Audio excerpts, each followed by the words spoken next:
Hello, Mary Hernandez with part 2 of Gray Area. So we were in the part as what do you mean by electrons, right? An electron is a negative charge subatomic particle that can either be bound to an atom, which is an element, right? Or free, not bound, but an electron, it is a bound to atom. One is of the three primary types of particles with the atom. The other two are protons and neutrons. Together, protons and electrons from atoms and nucleus, and that is in there, right? So then what does it brings us to? Galatians 4. What am I saying is that as long as I am an heir that is underage, he is no different from a slave, although he owns the whole estate. The heir is subject to guardians and trustee until the time set by our mother, but they put father. Get it?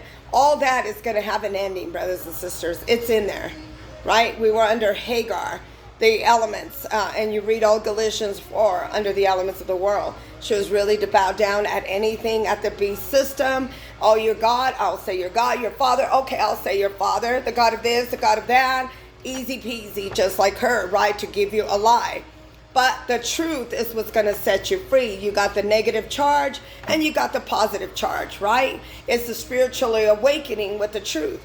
And the truth will set you free and you're not going to be in bondage.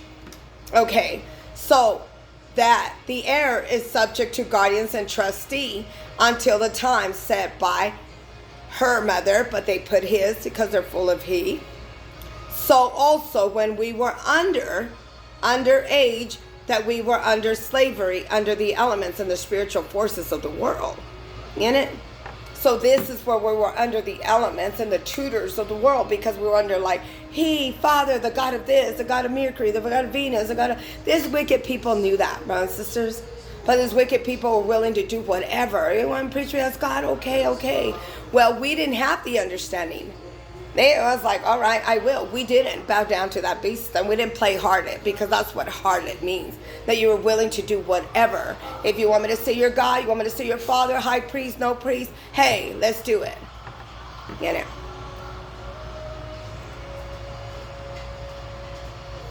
What is the electron, right? What is the role of an electron? What is the role? Electrons are negative charge particles of atom. Together, all the electrons of atom create a negative charge and a balance and positive charge of protons in the automatic nucleus. And this is why you get a lot of people that were super jealous of my mother's children, because how blessed we are, brothers and sisters. This is the reason why they didn't want you to. And while you're under the elements, they were getting whatever God it was. They went to their storehouse and they were able to break in. She said, do it when no thieves could break in and no moth could break in. In it? So, proton definition. The first time or a place of any succession of things or persons. First rank, influence, honor, sheep, principle, first and the first. So at the time, you got people that were in high places and were going, oh yeah, it's he, father. They had mega churches. Still, up until now, I still hear those wicked people that act like they're so for this world and all happy. Oh, new world order. No, he's going to die too. They're going to die with the sitting there with the paganism. If they bring us the new world order, we will all perish, brothers and sisters. And the thing is, in their sick mind, they really think, man, we're really going to win. We're going to be super millionaires. Oh, my goodness. No, we're not. We would have sat there and went down under, and it would have ended in a lake of fire. Read Matthew 13, breaks it all down. Breaks it all down. They know that. They got smart. This is why they were giving you whatever God, whatever no-name demon they want to make up. Hey, let's do this. All right. So what is the simple definition of a proton? A proton is a subatomic particle with a positive electric charge. Protons are found in nucleus in every atom, and the fact of number of protons in atom is automatic until the resonant proton is considered fundamental. particle until you bring it to life, really. If you analyze that God that's just made up. I think throughout there they were like, oh, we found some new atoms that came along. So all that was burned out. You already took Venus, Mercury, everything out of sight, and they were trying to bring us some new elements that they had invented. It's invention. Lies. So proton meaning. Proton's definition is the first time or place of succession of things or persons, first rank, influence, honor, and chief principle, first and first. So what does the word proton mean in Hebrew?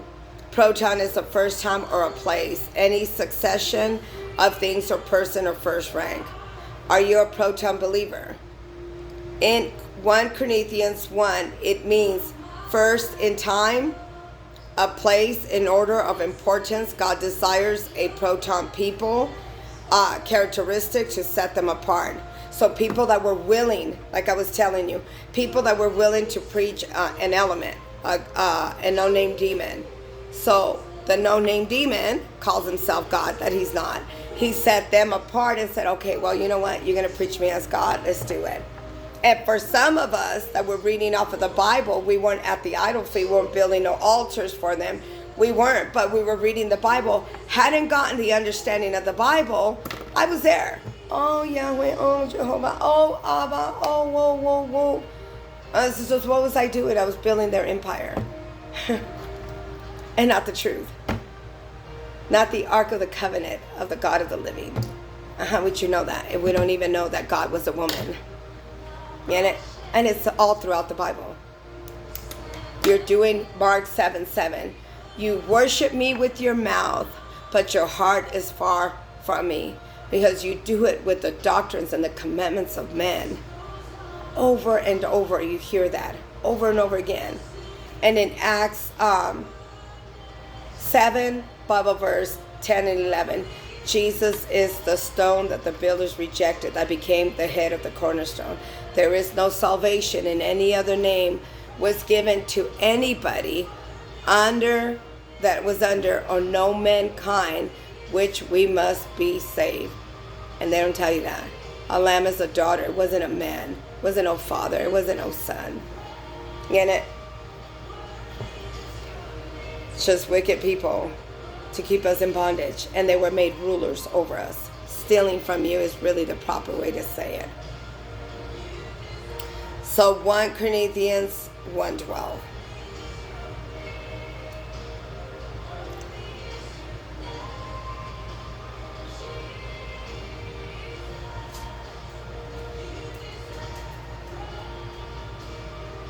Okay, man, this is a new Bible, so give me a minute. 1 Chronicles. 1 Corinthians 12. 1 Corinthians 1.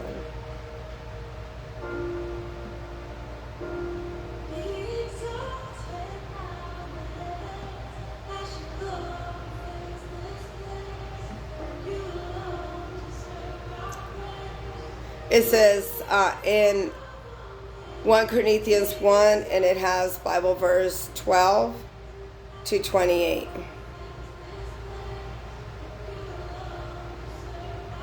What I mean is this. One of you says, I follow Paul. Another one said, I follow Apollos. Another said, I follow Cephas.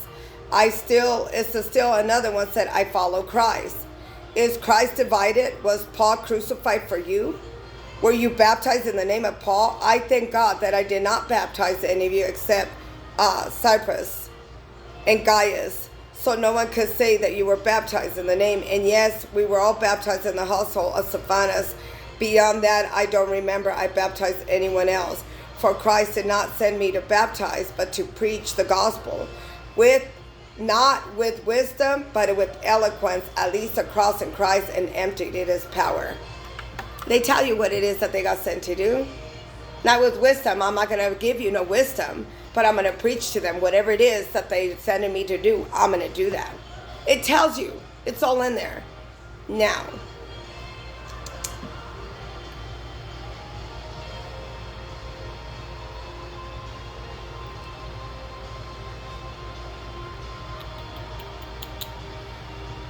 So it says brain hemisphere. I wish I had it. I was thinking a hemisphere was like the globe, you know, the top of it, and longitude and latitude that goes around, because this is what we thought in science, that we were taught in school, right? But it's a brain hemisphere, right? Ministry and biblical interpretation, so you could understand what it means. The left hemisphere controls the right side of the body. The right hemisphere controls the left side of the body, for instance, right? So it's like, don't tell the right hand, which we did in beta to help you understand.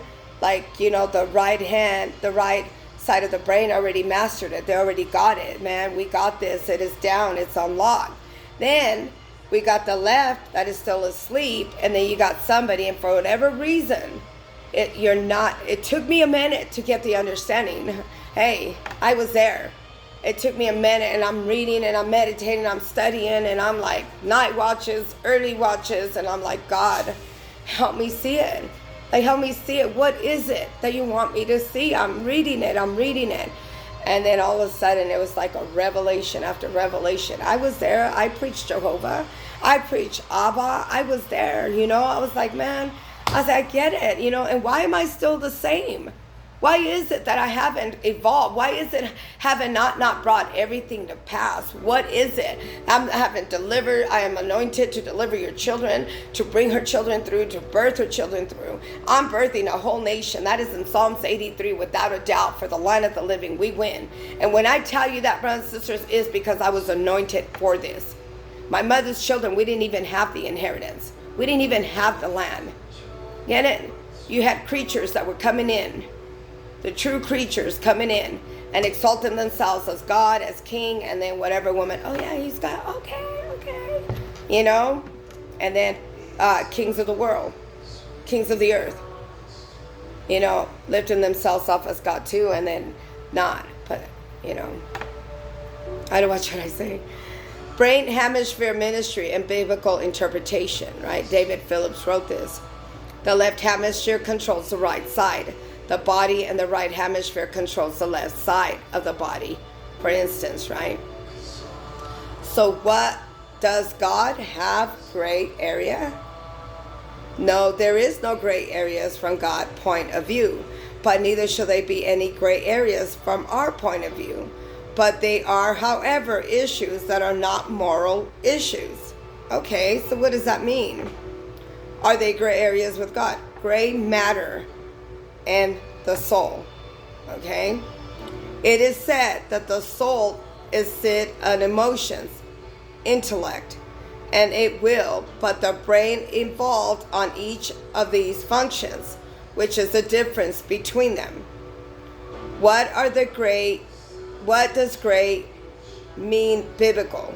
Okay, gray is the Hebrew word for Sabbath, which means old age, hence refers also to color, gray hair of an old age. So what does it bring us to, brothers and sisters, to help you understand that? Genesis 42:38.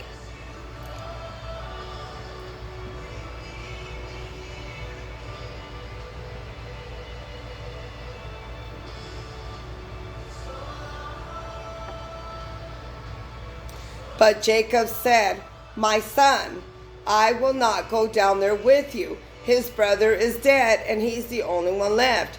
If harm comes to him in the journey you're taking, it says, you will bring my gray hair down to the grave in sorrow. Get it? He'll be broken. His soul, he will give up the ghost. Like, you will bring me down. I already lost Joseph. I don't want to lose this kid.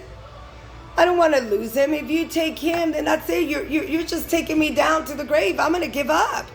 I don't want to give up. He's saying I don't want to, but this is it. This is like the only part I have left of this child, and you're going to take that one on your journey. I lost Joseph already. I do not want to lose this one. You get it?